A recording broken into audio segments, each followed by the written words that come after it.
కొండ మండలంలోని రేపాకపల్లి రేపాక అదేవిధంగా నాగుర్లపల్లి రాయపల్లి రంగేపల్లి లింగాల కోటంచ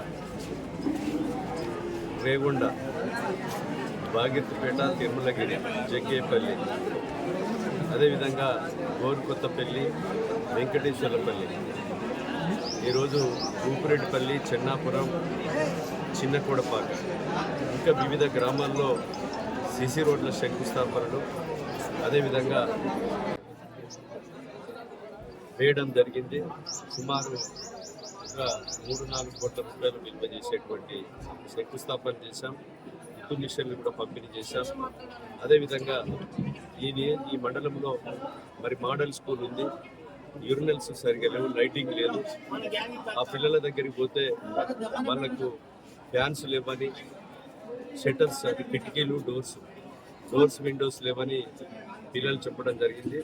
ఆ స్కూల్లో కూడా తక్షణమే నా సిడిఎఫ్ నుంచి నిధులు కూడా వాళ్ళకు లైటింగ్ కొరకు, ఫ్లోరింగ్ కొరకు, ఏదైతే బాత్రూంలు లాట్రిన్స్ నిర్మాణం కొరకు తక్షణంగా మంజూరు ఇస్తామని చెప్పాం. అదేవిధంగా ఆ యొక్క మోడల్ స్కూల్ కూడా సిసి రోడ్డు మంజూరు చేశాం. ఇంకా మిగిలిన సమస్యలు కూడా ఈ ప్రాంతంలో మరి కుడపల్లి గ్రామంలో ఈరోజు అక్కడ ఉన్నటువంటి భూములకు పట్టాలు ఇవ్వని వారందరికీ కూడా సుమారు 30-40 మందికి పట్టాలు కూడా ఇవ్వబోతున్నాం. ఈరోజు సాయంత్రము 4 గంటలకు ఏదైతే ఈ జిల్లాలో హై స్కూల్ చదివేటువంటి విద్యార్థులకు ఈ నియోజకవర్గంలో ఈ భూపాలపల్లి జయశంకర్ జిల్లాలో స్నాక్స్ కూడా చదువుకునే పిల్లలకు కూడా ఈరోజు గోరుకొత్తపల్లి గ్రామంలో ప్రారంభించబోతున్నాం. కనుక ఈ విషయాలు గోరుకొత్తపల్లి మండలంలో మీ సేవా సెంటర్ను కూడా ప్రారంభించబోతున్నాం. ఈ విషయాలన్నీ కూడా ప్రజలకు రేగొండ గ్రామంలో ఉన్నటువంటి మరి ప్రజలందరికీ కూడా మీ సేవ ద్వారా ఉపయోగపడాలని, భూములు ఏదైతే దున్నుకునే వారందరికీ కూడా పట్టాలు కాకపోతే ఇంకా పట్టా పాస్ పుస్తకాలు అందించే విధంగా సులేమాన్ భూములు గోరుకొత్తపల్లి, నిజాంపల్లి, గాంధీనగర్, జగ్గేపేట, ఇంకా అదేవిధంగా జుబిల్ నగర్, ఈ గ్రామాల్లో మండలంలో అనేక సమస్య ఉంది. దాన్ని కూడా ఎవరైతే భూమి దున్నుకుంటున్నారో ఆ దున్నుకునేటువంటి కాస్తులు ఉన్న ప్రతి వ్యక్తికి కూడా పట్టా పాస్ పుస్తకం ఇచ్చి రైతు బంధు, రైతు బీమా, పంట రుణం ఇచ్చే విధంగా చొరవ చూస్తాం. మేము ఈరోజు ఆడబిడ్డలకు కూడా సమక్క సారలక్క జాతరకు పోయే విధంగా ఉచిత బస్సు ప్రయాణం ఇచ్చాం.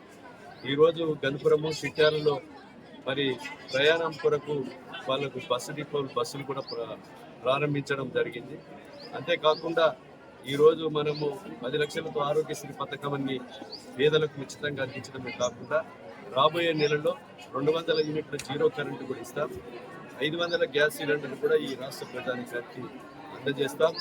ఈ రేగొండ మండలంలో జూలైలో తీరినటువంటి నియోజకవర్గంలో తీరినటువంటి 124 చెరువులను కూడా 6 నెలలు దున్నపోతు మీద వర్షం పడ్డట్టుగా గత పాలకులు మరి పడుకొని ఉన్నారు.